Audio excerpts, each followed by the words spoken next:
Welcome back to another episode of Let's Talk Music. Woo-hoo! Let's get confetti and shit going.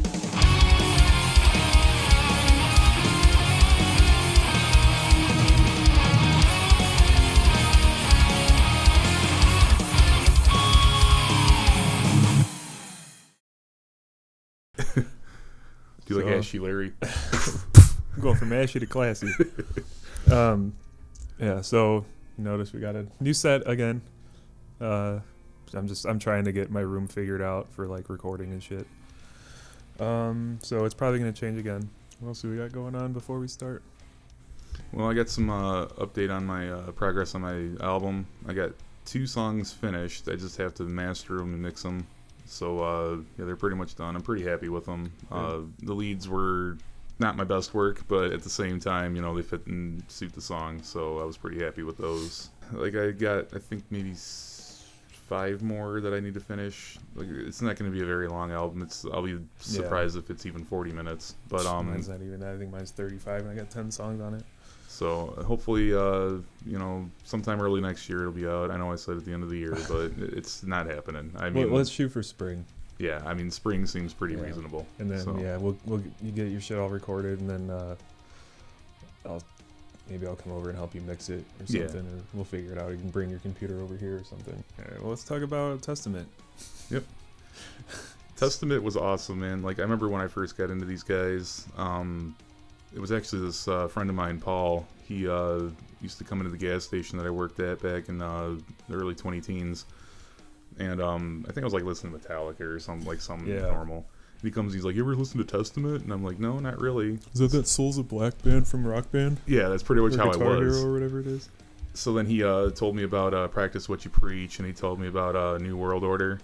And I listened to those albums. I was like, man, those are fucking awesome. Mm-hmm. Well, just, I don't know what, like just the way fate works out or whatever, but remember we had that VH1 and it was VH1 Classic and all that.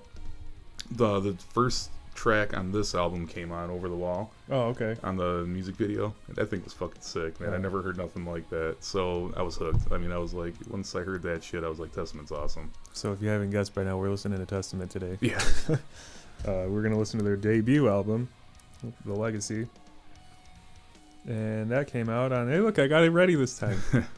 That came out on Paul's birthday in 1987, the year before Paul was born, April 21st, 1987. And it was recorded in January 1987. It's on Atlantic and Megaforce Records, produced by Alex Perialis. Oh, yeah. It's a weird name. I've heard the name around. He does a lot of the underground metal bands. I don't know how the fuck you say his name. But yeah, so this would be cool. I've listened to Testament a little bit, but not a whole lot. I haven't listened to this one. I haven't even listened to it. I've been trying not to. Like the ones that you pick or whatever, they're usually shit. Well, sometimes I've heard it, but a lot of times I haven't. So I'm like, I'll just listen to it when we listen to it. Right. No, I kind of like that where each video, one or the other of us is more reactionary because you know, like you said, on the ones that I picked, it's kind of new to you, and you're kind of commenting on what you're hearing, and then same thing in my case with an album you picked. But I mean, I don't know, like this one, I'm pretty excited to listen to it again. So well, let's do it. All right. So the first track, Over the Wall, just comes right in. I like how the records, there's like this huge pause. Let's start it, and then it's like 2 minutes before, and then you just all right, and then it just fucking hammers right in. Hell yeah, dude. Testament. Yep. I mean, I never really listened to them a whole lot. I don't know why I was so against them for a long time, too. They're like, it just seems like a lot of that. I don't know. I wasn't really into thrash for a long time. Right. I was more into like metalcore and that kind of thing. But now that I've listened to them a little bit more, I feel like they should have been one of the big 4 instead of Anthrax. Yeah, there's people out there that definitely say, especially Anthrax should be taken out of the big 4, and these guys. Although I don't know what they call it, but there's like a second wave of thrash metal that they were talking about around the time. Yeah, because they started, this was 87? Yeah. This was a little bit later. Yeah, thrash that's probably why Anthrax was on there, because they were the other side of the country with thrash. So I will say, though, they were far more aggressive than a lot of the, like, Metallica was starting to kind of, I'm not gonna say mellow out, but they were starting to kind of get in that direction of getting a little more mellow and melodic. Yeah. In the late 80s? Yeah. Yeah, with like Justice. Megadeth, they were kind of gearing down a little bit. Yeah, they weren't so. I mean, they were always kind of thrash, but yeah, they were a little bit more melodic. Right. At that era. And then Slayer. I mean, Slayer's fucking Slayer. Yeah, I mean, there's no stopping them. And then of course Anthrax. So these guys, I think of the thrash bands that were big at the time, I think these guys were probably the most heavy and the most aggressive out of all them. Overkill was around then.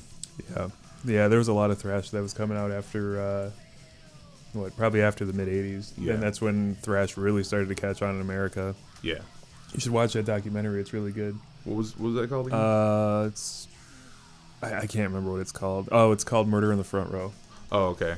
And it's mostly about the Bay Area thrash scene. Okay. When it started, it's mostly about Metallica. Well, yeah. I mean, but they're the darlings of thrash. Yeah, metal. it's more about like how thrash metal got its start in America and how it was an underground scene. And I will admit to. Before I listened to Testament and kind of got into them and everything, like my biggest guitar influences were always Alex Skolnick, we're always Alex Lifeson. I've never listened to Testament, but I love Alex Skolnick. Great. He's one of my idols. Dude, I ruined that so hard because I was building up to that. But no, it was Alex Lifeson, Randy Rhoads, James Hetfield, all those kind of guys.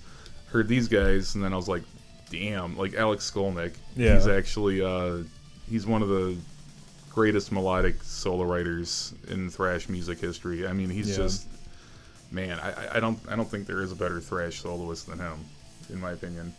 I mean, some of the more recent guys, like the guys in there's Marty Friedman. Yeah. Dave Mustaine. Yeah, but I mean, I wouldn't say better. They're just I mean, they're in the same tier. I would say. But Marty Friedman that guy's a fucking legend. Oh yeah. King Diamond was awesome. They're a little bit earlier though, aren't they? Yeah, I think they were like right around the first wave of the thrash scene too. They weren't really thrash, were they? They're not American though. Yeah, I'm not sure where they're from, but I could have sworn they were British. I mean, King Diamond's cool, but the singer is fucking weird. As a singer, he goes by King Diamond, right? Yeah, he's just his voice is. I don't know. I don't like that really high pitched shit. Right. Now Chuck Billy, he does it pretty good because he puts a little bit of balls underneath it. So I mean, he gets up there, but at the same time, it's almost like just like your drunken uncle going. That's what I mean. Yeah, but like King Diamond, it's almost like opera, like operatic kind of. And I don't know. It's just I don't think it fits with thrash, personally. I don't know what it was about the mixing back then, but a lot of the music in thrash back in the '80s sounded a little higher pitched to me. Like it's not. I don't think it's so much that it's in standard tuning. I think it's just that way. Yeah, it's. I mean, they're recording the tape.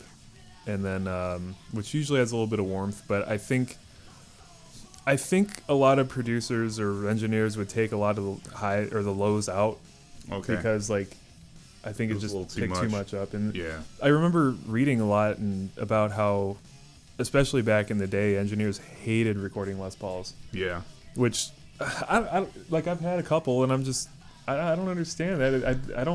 They don't have that deep of a tone. No, but I mean, I can tell you right now, though, being a heavy-handed, right-handed player like me, they do have a certain amount of muddiness to it if you're a heavy-handed right-hand player. Yeah.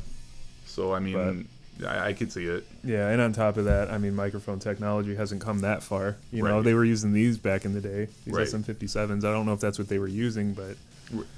They might have. I mean, and this is probably like some of the best they could get. And they also like to keep that garage sound too. That was another thrash thing. They wanted to keep that raw, like underground sound. Right.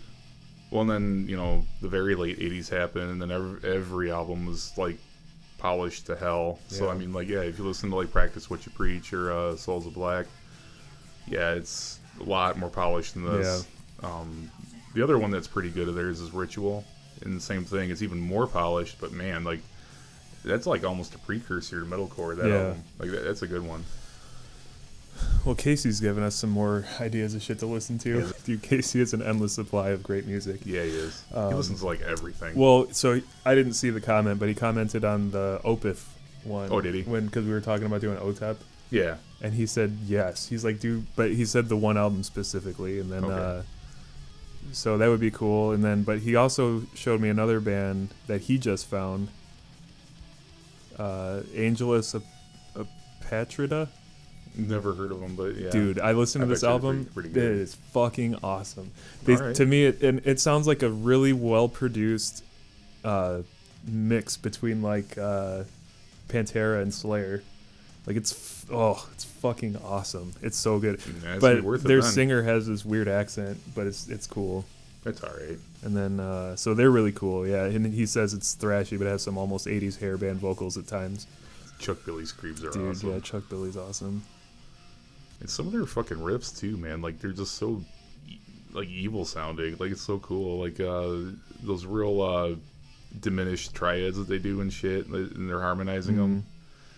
I mean, that's fucking hard. And then on top of that, at the time, I guess too, it was funny with Eric Peterson, the rhythm guitar player. I guess he really wasn't that well known with how to play the guitar and everything like that before they started the band. So Alex Skolnick is here trying to show him how to do shit and stuff like that. And he's all like, I just want to fucking thrash, man. That sounds like All That Remains. How I mean, he wasn't like that, but he was Ollie Herbert, rest in peace. Oh yeah, was their other guitarist teacher. Yeah, and he ended up just, hey, you want to be in our band? Yeah. If you're fucking good, we're looking for a lead guitarist. You want to just play with us? Okay. I mean, shit. I mean, that's the best way to get in a band is, be a teacher of somebody who's got ambition and wants to start a band, Dude, fucking Ollie Herbert, that guy was so good. Yeah, he was fucking And it's amazing. tragic, man. Like I think that's one of those deaths that's still like, I think they finally closed the case, but it seems like he was murdered. Right. I guess him and his wife or whatever were having problems, and then he was found dead, drowned in like a shallow like pond, basically. Yeah, because I didn't know the details of what happened. I just knew that there was some suspicious shit around his death. Well, it's the way they described it. It basically seemed like it was a puddle. Yeah, I mean, but still, to die that way and to be that talented a musician, and I'm sure he was a pretty decent person too. Yeah, well, I mean, those kind of guitarists are always really humble. Right. I mean, I just watched the video. I can't remember who it was of or who did it. I mean, but he was talking about how like the more talented a guitar player is and stuff, the less they talk themselves up. Yeah. And the less talented of a guitar player are, the more you're like, well, I can play this solo by Kirk Hammett, and you can't, and like it's amazing too, like because you'd think it'd be the other way around. I was gonna say something. I was gonna say, isn't that? I just saw somebody said something about Kirk Hammett. I realized that was us. I was like, we said that. I was like, I recently watched a video saying that Kirk Hammett was like the benchmark. Yeah, I was like, that was us. Yeah, that was us. Yeah, we've gotten to quoting ourselves now in these videos. Oh, it's funny. Alex Skolnick is the same way. He's more willing to just explain how it works and stuff like that, as opposed to being like, well, if you can't play it this fast and stuff, then you suck. Yeah. Oh, he was on a I forgot about that. He was on a guitar like reality series, I guess. Like it was about Alex shredding. Was? Yeah, he was he was a judge panelist. Oh, that's cool. It was like a Canadian. I was gonna say there's no way that was in America. Yeah, no, it was I like don't care about that shit here. But it was cool though. Like it's like they would have like certain challenges and shit like that they had to do, and they would get critiqued by different established artists and stuff. And one of them was Alex Skolnick. Yeah, it was kind of cool. That's pretty sweet. There needs to be more shit like that. It's kind of a shame that people don't care about guitar as much as like the next pop singer. Right. We were just talking about that at work the other day, me and my boss, about because I made a joke about how Mariah Carey's thawing out, getting ready for the. Yeah. But I was like, how much money do you think she makes off of that one fucking song just for like a couple months out of the year? I'll bet you she's making at least $500,000 a year on that song. Every Christmas, man, that she gets paid. He was like, and isn't it fucked up that she didn't even write any of her own shit? She's just like, I'm like, dude, exactly. Right, she just performs. I mean, and that's what sucks too about. Maybe she writes her own shit. I don't know enough about it. I don't think so, though. I wouldn't be surprised if she just went and performed it. Yeah. I don't like. That's pretty common for pop singers to not somebody write their they stuff. get a team of fucking writers to write their shit, and then they get a pretty face with a nice voice to sing. Yeah. I think we mentioned in one of our previous videos. We've mentioned that in several of our like, well, Coldplay, they, well, first of all, it's Coldplay. Yeah. But, they had, like, a hit single a few months back, and it was, like, 15 writers on this thing. Yeah. Like, that's just astounding to me. Like, can't get past that. It's just a regular pop progression. How in the hell do you need 15 writers for that shit? Yeah, I'm one person. I wrote my entire album. Right. Which... Yeah, link in description. Yeah, or in the fucking... Where's my finger? Right here, maybe. As far as the whole pop and rock debate and everything like that. I mean, some rock and metal musicians are guilty of it, taking songs from other people. Well, taking songs, but also, like, just generic sound, and that's becoming more and more of a thing. Yeah. It seems like. Just everybody's trying to cash in. Like, we need another band to come out that just says fuck all that shit. Right. Is playing music just for fun. Yeah, I mean that's what music's all about. It's all about really it's about expressing yourself, but it's also, have a little fun with it too. Yeah, because I hate to say it, but I think a lot of people are right. Like, mostly like rock and metal music, it's just not fun anymore. No. Like, this shit sounds fun. You know? And that makes me think of Death Clock. Yeah. Metalocalypse, and he's like, they kicked Toki and Murderface out because they were suing them over royalty or okay, yeah, I remember that one. Whatever. And they record. He's like, we just recorded like 47 songs. It's only 2:30. And then at the end, Nathan's listening to it, and he's like, it's missing something. It's missing something fat, something lazy, something disagreeable. It's missing negativity. And he's like, listen to this. It sounds like we're having fun. And then it's just like Death Clock. You guys care if I delete these? And he just fucking drowns the thing in the hot tub. But yeah. Anyway, yeah. But it's right. Like, metal and rock music just isn't fun sounding anymore. Right. And and I don't want to sit and point the finger at the production and everything anymore, but I'm sure it has its hand in it. I mean, I think it's kind of sanitized the way it sounds and everything too. Yeah, but I also think that it's it's just a sign of the times. Right. Like, this shit was new back in the 80s. Everybody was on cocaine back in the 80s and all these other shits, and so you get thrash. I'm sure that thrash is a fucking child from cocaine. Oh, I'm sure. Boy, I wonder how much faster I can do this. Okay, let me do this now. Let me do Somebody this. listened to Iron Maiden, and they were like, they did a fucking rail of coke. Yeah. And said, well, I can play that, but faster. Oh, we can do a whole fucking thing about this. Great. I'm sure that's how they got its start. But and the next thing you know, 300 beats a minute on a song. And I'm pretty sure that's why rock and metal is not fun anymore. I think there's just not enough of the right kind of drugs involved. Right. In it. That plus this era that we're in is just so depressing to be in. It is. And it's competitive too. It's real competitive. A lot of YouTube videos I watch that are music based, especially guitar based, it seems like a big competition of who can play the fastest, who can play the most chords, who knows the most scales, and all that kind of shit. And I'm just like, I mean, in fairness, that's kind of what thrash was too. That's how that started. Who can play the fastest? Because that's that's like what Slayer was. They're like, we're gonna be Metallica, but like twice as fast. Right. But see, and that's the difference, though, is it was fun. Yeah, like, it fun. It was a fun competition. Yeah. Now it's like I need to get paid kind of competition. So I think that's what it is. Is it's too much of a business now. Right. And social media is kind of a motherfucker now too. Because, right. I mean, that's all you got to do is put your shit out there, and that's how you promote it now. Right. It's not about word of mouth. Right. And I think it's great. It's like a double-edged sword. It's great, but it's also killing the music industry. Right. And I keep thinking, because like my coworker just insists that we listen to the country station, which I'd rather listen to nothing. But if any of our listeners or viewers, whatever, if any of you guys listen to country, please explain it to me. Yeah, because I'd really like to know what the appeal is. I've been listening to it now almost every day for the past 6 months. Not by choice. I'm gonna. Yeah, no. Not by choice at all. I fucking hate country, except Johnny Cash. Cash. And certain other things I don't mind. But what's the appeal? I really don't get it. I mean, it's basically 80s rock now with it's arena rock mixed with pop. Right. And it's like with a southern twang. Cheesy. It's still music, I get it, and it's still an outlet, and it's still a form of art. I don't see it. I just don't. Yeah. Like, it's just... and like you said, I'm not talking shit. I really want to know the appeal, because like that's kind of what we're doing. Like, right. What... Am I doing something wrong? Right. Or is... I'm not saying that country music and people listen to it are simple, but country music's pretty fucking simple. Well, that... And and I'm like, is it just... I don't want to say below me, but... Right. Is it just too simple for me? Right. Like, do I just not want to, Well, and I think it's the amalgamation of everything we've been talking about for a few minutes here. Is it's real cheap, like as far as like the subject matter and everything like that. It's real sanitized. It's real produced. Yeah. It's radio friendly. All those things. Like it's a very safe format at this point, and it's mostly so they can generate sales. Yeah. Well, and I know that if somebody, I highly doubt any of our listeners listen to country or viewers listen to country, but if any of you do, I know that you're going to come back. Well, what do you get out of listening to metal? Well, I told you.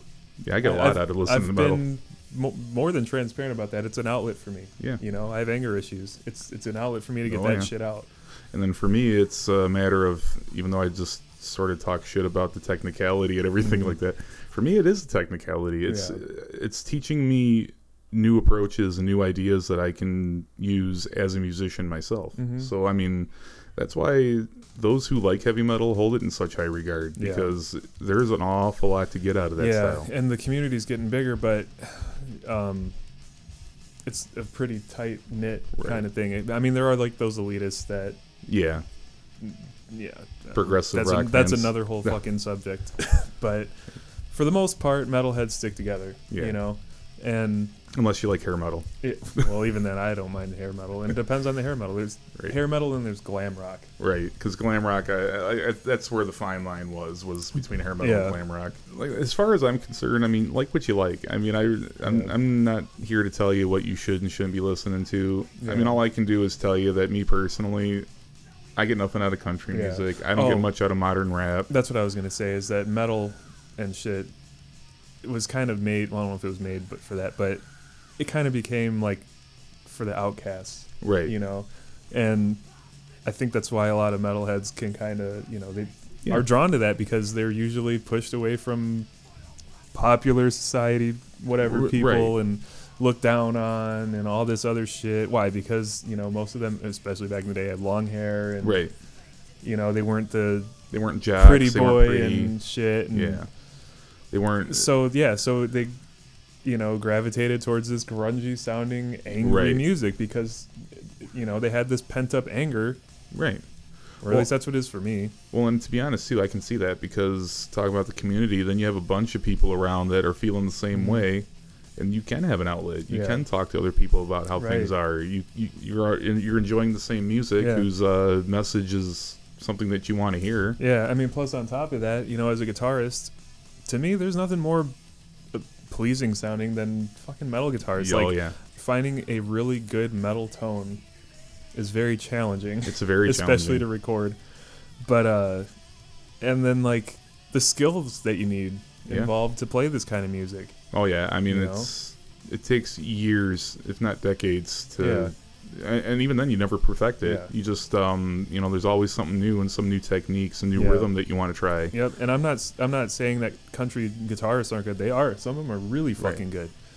But same chord progressions, same rhythms, cowboy chords, and simple chords, and that's the shit that you learn like within the first year of playing guitar. Having said that, like I said, some of these guitarists are really fucking good. Oh yeah, there's amazing country guitar players. It's just the ones that are few and far between. It's the radio. It's the guys. The ones that are on the radio, they're just playing the simple, you know, G-A-D.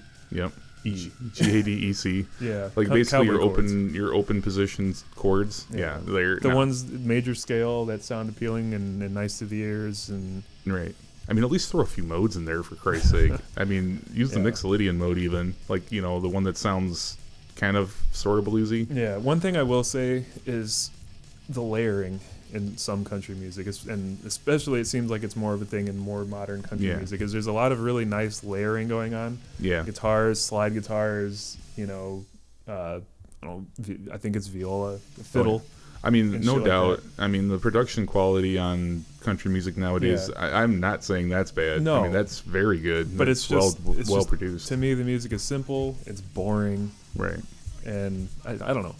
We kind of went off quite a bit on this, but there was some good points in between it. But yeah, I mean, if you listen to country, just let me know. What do you get out of it? That's like the only genre of music that I just don't like. I don't get it. I like rap. You know, I like a lot of rap. Yeah, I mean... And even then, I mean, I have to pick and choose, just like any other genre of music. I have to pick and choose which artists I want to listen to. So, like, there's just, even in heavy metal, like, there's just some bands I just don't care for. Well, and I'll tell you right now, too, that's the other part of it, is when you very first hear a band or a song or anything like that, There has to be some kind of hook to get you into it. Country just doesn't have it. Right. Like, maybe with some people it does, but for, I guess, the kind of music that we listen to and that kind of thing, the hook that they try to use just doesn't work on us. I think what it is for me is it's just so ingenuine. You know, like, it's these people that are singing about living on a farm. I'm going to use stereotypes, okay? Right. So go ahead, hang me in the comments. I don't care.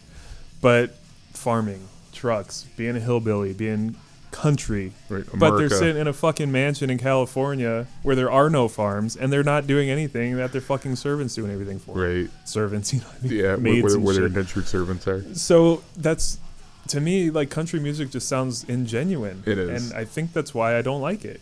And I can see that. And that's kind of what I was getting at, too, with that, was it's a bunch of rich people singing about hard times. And, you know, which... Yes, I know there's other genres out there, especially heavy metal, that sing about the same thing. But they don't, though. Right. Like, when bands like that were starting, they were talking, you know, they were singing songs about dying and death and killing, and, like, they're not doing anything like that. Right. But it's theatrical, you know? It's something to sing about. And really, and it paints a picture. To me, it was genuine, too, though, back then, because, I mean, it was more so... Their feelings. They were seeing... How they felt about it, not them actually doing Exactly. the stuff. Exactly. Right. That was the emotion that they were putting out, and they just put it into, you know... Right. The song. Whereas these country people, they...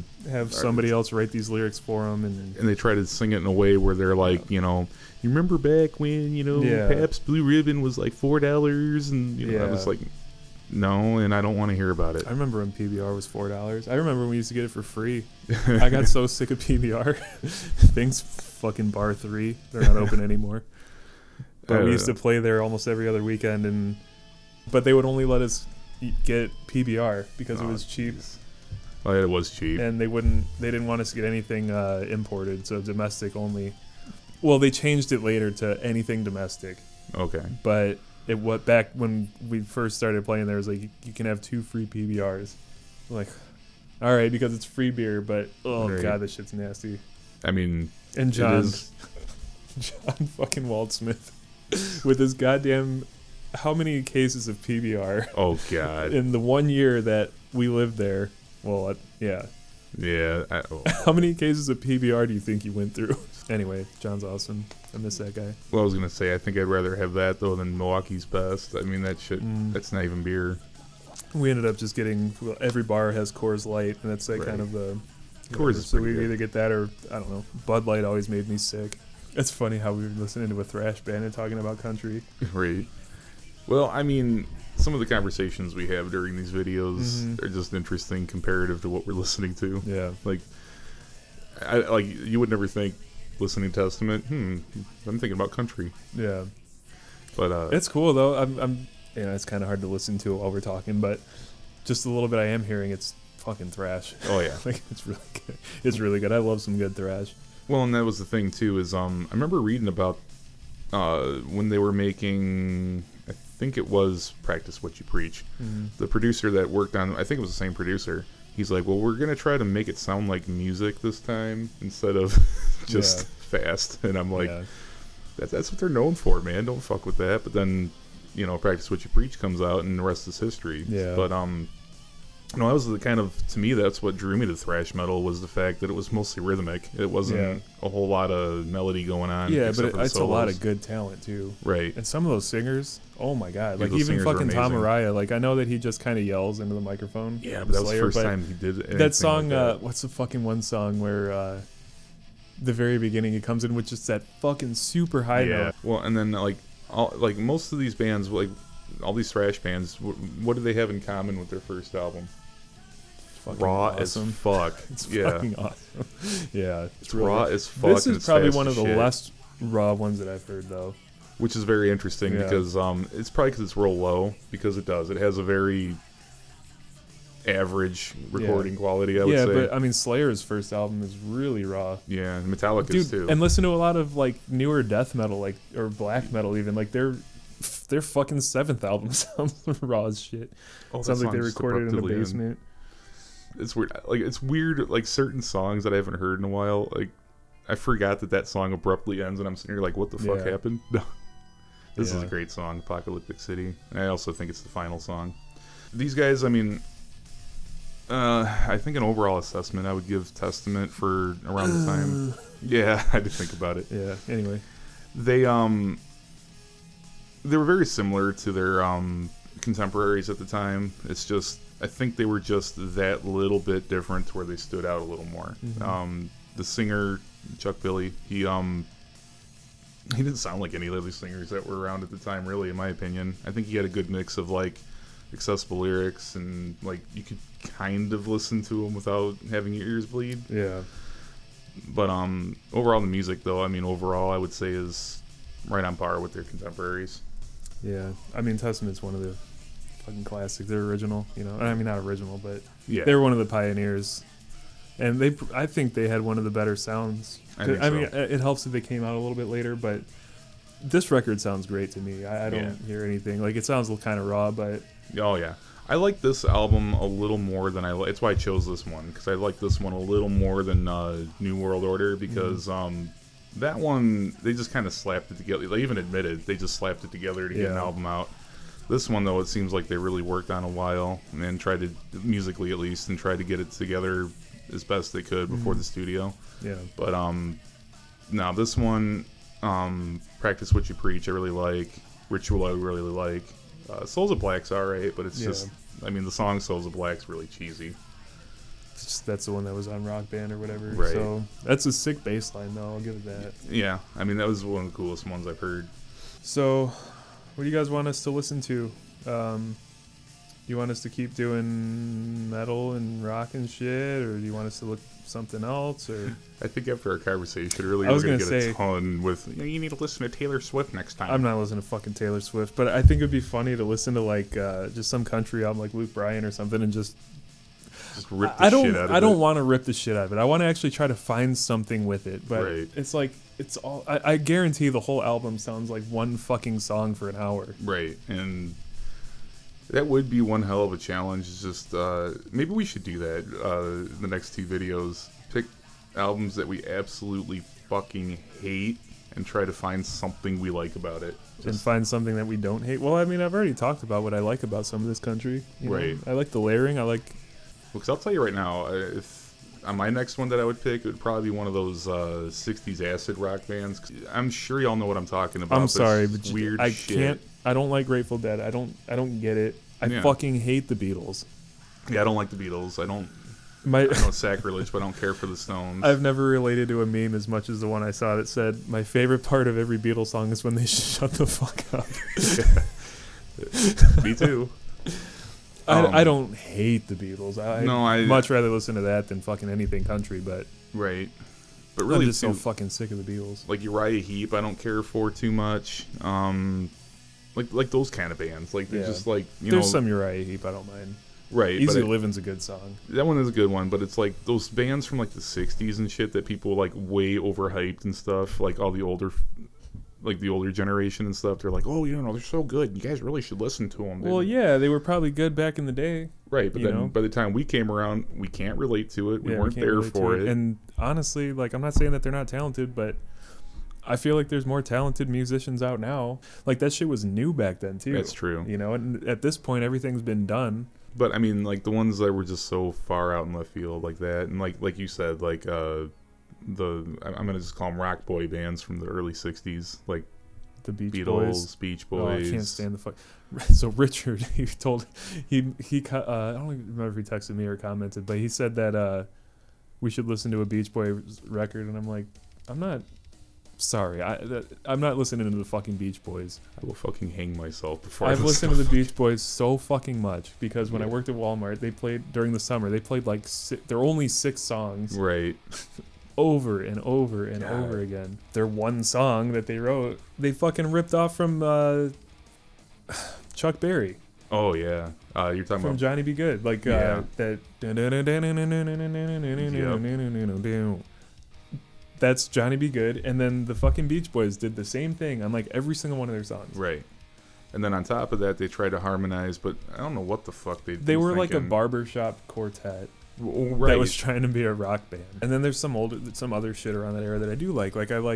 I do like the Rolling Stones, you know, a lot of their shit. Some of it's okay. I like Zeppelin, I like Black Sabbath, and and then people are like, well, those are their original metal bands. Okay, but I don't consider Zeppelin metal. No. I really don't. Well, and that too, like when they talk about Rush being metal, I'm like, they were never once in their career metal. Especially Zeppelin in their early days. They were definitely not metal. Right. That's probably the earliest I would say that I probably started liking rock and hard music like that is in the 70s, because then they finally started making it sound like rock, like what we know as rock and heavy metal. So I mean, we're from around the 90s, so like that was our first kind of thing, was like grunge was like that was heavy music to us, well, hard music to us. Well, that was what we knew. That was what was new and popular, and that's the same reason why like our parents listen, you know, and they say or older generations say you should listen to all this other shit, because that's what was this shit when they were kids. We like our depressing music, okay? Right. But dude, fuck that, because like I keep talking about country, but some of that shit is so fucking depressing to listen to. It's more depressing than a lot of fucking death metal. Oh yeah, but I mean that's the thing though, is death metal, those lyrics are so goddamn ridiculous that it's just like it's kind of funny. And it's either that or they're just trying to tell a story, right? You know, and it's not even a true story. You know, they're just trying to make a story that sounds good. But when you talk about like, oh, the economy took a shit, and my wife died, and I lost my dick, and my dog ran away, and my truck broke down, and then you're just like, damn, dude. Well, fuck, dude. Maybe look inward. Like maybe you're doing something right. You know what I mean? Like you're the source of all your problems. Change something. Right. Why did your third wife leave you? Probably the same reason your other two wives left you. You're probably a fucking alcoholic. There's the one song, oh my god, I can't think of the fucking lyrics now, but he's basically saying he'd rather be out fishing than spending time with his wife. And she's going to be mad when he gets home. And I'm like, then go home and fuck your wife. So then why are you asking why you've been married 4 times? Right. Like, you just fucking said it. Because you don't give a fuck about her. And that's the shitty thing about country, is that's one of the few lyrics where a person like me prominently can understand and hear and listen to the lyrics. Mm-hmm. I don't want to hear that shit. Yeah. I mean, it's just like, I mean, I'd rather listen to, you know, whip my hair back and forth 900 times. I'd rather listen to country. I don't know. It's a toss-up to me. If you put one or the other on, I would probably not care. If you put one or the other on, I'd probably shoot myself in the head. Right. You have a choice between Willow Smith and Luke Bryant. Yeah. I'd walk away is what I would do. Those who like that music, I'm not talking shit about you. I mean, if you love that music and it changed your life and it made you the person you are today, fine, I get it. I'm just talking shit about your music. Right. You're not the one that made it. Right. You know, another way I would probably say it too is I would strongly encourage you to broaden your horizons a little bit and listen to something else. They won't. Well, sure, but hate to be that blunt, but you won't. Country music listeners do not listen to metal. No. They just don't. I got in an argument with this kid at work when I was working at NTB. It was fucking hilarious because me and my friend Quentin used to always make fun of country music and just be like, this is sister fucking music and blah, blah, blah. That's all they talk about is fucking their sisters. And so he comes in all pissed. I was like, yeah, well, all metal is about, or what did I say? He was like, all that heavy metal is about is killing your sister and fucking Satan or something like that. And I'm like, yeah. And see, that's the thing, is like we have a sense of humor. Like we understand a joke. Right. Where these other people, they take this shit so fucking seriously. And it's like, you know, it's like, I'm not talking shit about you, man. It's not a personal attack. I just don't like country music. And to me, it sounds like sister fucking music. Right. You know? Well, a lot of time it is. But, and that's why it's funny, because the stereotype of heavy metal music is just that, you know? You know, love Satan and kill everybody. Yeah. Oh, okay. Yeah. Listen to Slayer. We're not hiding anything. Right. You know, listen to Cannibal Corpse. Right. Did anybody say that's not what it's about? Yeah, that's exactly what it's about. But even then there's a lot of heavy metal too that's about, you know, a lot more substance. And there's a lot of heavy metal that's about, you know, more substantial things like you know, quality of life. And so I mean, I would say as far as subject matter, really metal is kind of more all-encompassing than anything else. I guess when we get down to it, that's probably what country's about.